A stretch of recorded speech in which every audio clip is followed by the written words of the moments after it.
I'm Hannah Birch, and I'm in your TEEL859 course, and today I'll be talking about the final project, which is Strategies for Independent Learning, and I'm specifically going to be focusing on high school biology and sciences in general, since that is something that is very important to me, and it's also what I'm studying to become as a high school science teacher. So, how I will encourage students to be self-aware, to be a self-advocate, and to have self-determination is by first allowing students to see their strengths, what they succeed in, how they're so good at these certain areas, and also to be able to see their weaknesses, but not focusing on them too much, but allowing them to know that they're there, but allowing students to see their successes and be able to build on their successes and to say, hey, look, you're so good at this, you're so good at this. Let's continue to make ourselves even better. Let's focus on this one thing that might be a little challenging for you, because I'm sure if you keep working on it, that we can make it a strength of yours as well. And so making students aware of where they're really good and where they're really strong in things, and also where they might have a few weaknesses to help them build as an individual.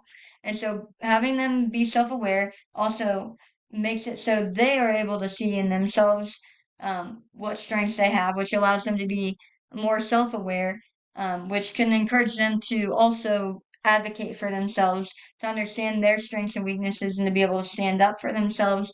And by being able to go from self-awareness to standing up for yourself, by standing up, you get more confidence and you're more determined, and this can lead to self-determination, which allows students to set self goals for themselves and to drive towards success for themselves, as well as self, like just desire to learn and to grow as an individual. And so this allows the student to see that they are capable of so much, regardless of what their home life might be like, regardless of what their abilities might be in my science classroom, by allowing them to be aware of their strengths, allowing them to advocate for themselves based off of the fact that they know that they're good, that they know they have all these strengths, and then by using this voice that they have inside of them to be determined to go for anything that they believe they can do, which students just need to know how important they are and how loved they are and how much of a difference they can make if they just believe in themselves and they use that belief to encourage them to strive harder each and every day of their lives. So for me as a teacher, I can encourage independent learning by using some of these strategies, such as reducing the amount of time lecturing instead of just discussing things all the time with the students via PowerPoint, or me leading all the conversations. I might allow students to have more inquiry-based assignments where they might lead the discussion for the day, or they might come up with the different mode of being able to share the information. They may teach the class how to do it. They may research. They may make a fun video, whatever the instance might be. They might create their own way of learning versus just having me lecture in front of them. I can encourage students to interact with each other. I can encourage students to bounce ideas off each other, especially in science. It's so important that students have these interactions, because, as we all know, that it takes a lot of scientists to figure out cures for different things. It takes a lot of scientists to solve a problem, to come up with a solution. It takes a lot of minds in general, a lot of people working together in order to achieve success. So by encouraging students to interact, I'm also encouraging them to independently learn, but also share their ideas together with other students, so that they can all independently learn, but do it so together as well. I can also ask the students questions that lead to critical thinking. I can ask them something that might spur them to look deeper into a question. I might ask a basic question and then move to harder questions, and they might be able to branch off of that and be like, but what about this? And just allow students to be creative in their thoughts and in what they're interested in learning. Some successful learning strategies, specifically in word identification and reading fluency. There's the WARF, which is widen your eyes, avoid and going back, reading silently, and flexing the rate of reading so that it's more fluent and it's easier to understand, and students might not realize that you're having as much of a hard time if you're able to flex the rate and increase the fluency. Another strategy that could be used is the vocabulary strategy. And this strategy involves breaking down the word into the root word, the prefix, and the suffix. So you take the prefix and you would circle it. You take the suffix and you'd circle it. And then the root word, you would underline all the vowels present within it. And in science, this can be very important. This can help students understand words like cytoplasm or endothermic and exothermic. These allow us to see, cyto means cell, endo and exo are the location, and thermic is the heat. So it allows students to break down the word and understand different parts of it and then put it all together. Also, another thing is that in science, it's really cool because Latin words kind of uh, make it really easy to understand terms, especially in anatomy and understanding bones and processes and muscles and just different things within anatomy. Some examples would be like foramen. Every time you see foramen within anatomy, it means hole. So foramen ovale would be the hole in the heart in an embryo before it takes its first breath. There's that hole, and as soon as it's cut off the umbilical cord, that hole closes. The ulna styloid is a bump, and so by students knowing styloid, they might be able to find different styloids. There's a styloid process in the skull. So just by having just these key words, students are better able to understand how processes work in deeper ways than they would if they didn't use this strategy. So breaking down the words are very important, especially within science in my classroom. The third strategy I'm going to be talking about is reading comprehension strategy, and this is very helpful for reading scientific papers. And the POSSE strategy is predict, organize, search, summarize, and evaluate.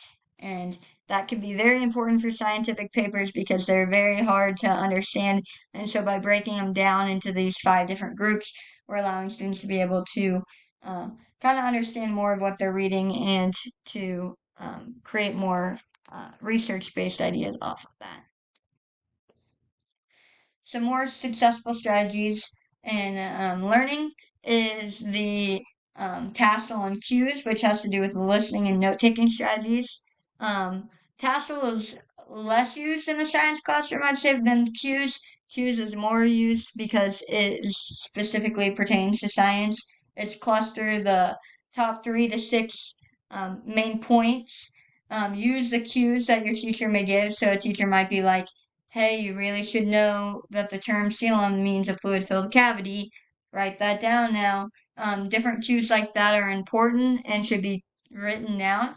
Also, enter the vocab. So, students should be encouraged when there's a vocab word to write it down because most likely, especially in science, it's important to know that term. And then summarize. So, yeah, that's the cues. And then the tassel is the try not to doodle, arrive ready to learn, sit up front, sit away from your friends, which, especially if it's friends that you feel like you're going to just talk to the whole time. If it's friends that you truly think you can pay attention and not get distracted talking with, then maybe, but it's probably good just to stay away if you want to make sure that you're completely focused on science. And then end daydreaming, and then look at the teacher and keep your attention on the teacher.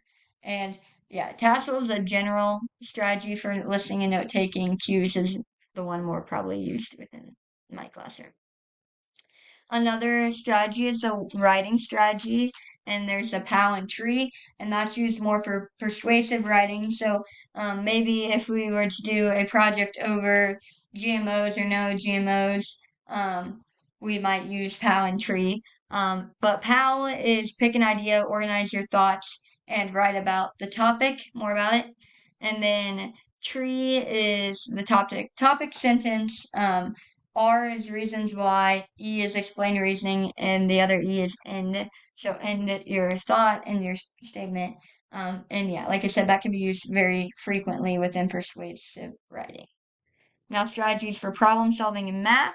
Um, Problem maps are really useful. I especially feel like it's useful in chemistry because you're able to break down something very complex to the point sometimes you don't understand if it's addition or subtraction, or you might not understand what it's even asking you to look for, what equation, what formula, whatnot.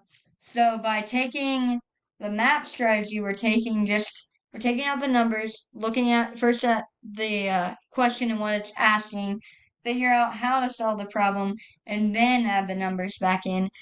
So that way we're avoiding the confusion of what numbers where and everything. We can just focus on understanding what the question's asking, then put the numbers in, and then we won't get confused of where they go, and then solving it. Um, I think that'd be very important and very successful strategy within chemistry and physics probably as well. And then the last strategy is for managing time and resources, and that's HOPS, and that's Homework Organization Planning Program. And the HOPS method is great because it allows students to stay on track of what they have to do, what's assigned. Um, Allows them to be able to not lose it and have a specific spot that they're used to going to it. And so in the book, it mentioned using a planner as one of the hop strategies. Another hop strategy that I find useful is using the sticky notes on my computer.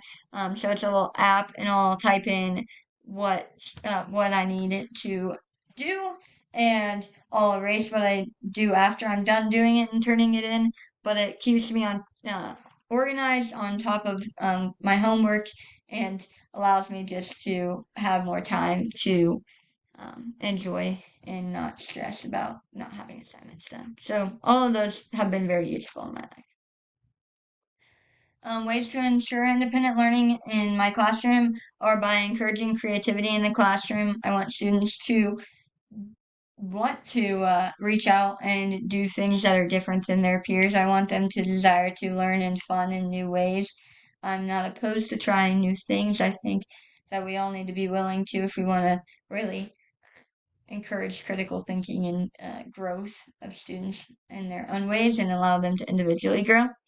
I feel like creating lessons that could go many ways will be important. So maybe I give a broad topic, but I allow them to work in different areas within. So I might be like, hey, we're going to discuss different professions within biology. But instead of being like, we're going to focus on a specific profession within biology, I might say, you guys all look up a type of profession within biology. And so I can encourage them to look at different areas within biology that way and allow them to individualize the way they're learning.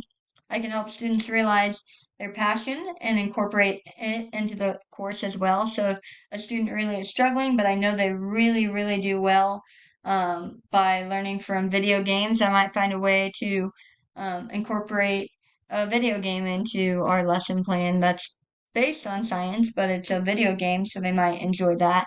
Or just different ways of making sure I'm incorporating things that the students really do love and enjoy and want to learn about.